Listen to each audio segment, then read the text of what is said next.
আমাদের মানব জীবনে একমাত্র লক্ষ্য থাকা উচিত কৃষ্ণ ভাবনা অমৃত। এই কৃষ্ণ ভাবনা অমৃতকে গ্রহণ করতে গেলে গুরুর কাছে দীক্ষা নিতে হয়। গুরুদেব যেটা বলবেন সেটা আমাদের গ্রহণ করতে হয়। গুরুদেব আমাদের অন্ধকার থেকে আলোর পথ দেখান।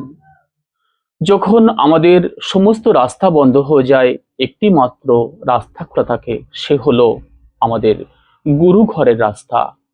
সেই গুরুদেব অর্থাৎ শ্রী গুরুদেব চরণে আশ্রয় গ্রহণ করলে আমাদের সমস্ত বন্ধ রাস্তাগুলো খুলে যায়, আমাদের ভাগ্যের তালা খুলে যায়, আমরা অন্ধকার থেকে আলোর পথ দেখতে পারি এবং আস্তে আস্তে আমরা ভগবানকে লাভ করতে পারি।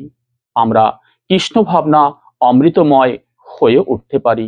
আমাদের একমাত্র লক্ষ্য হওয়া উচিত কৃষ্ণ ভাবনা অমৃত লাভ করা।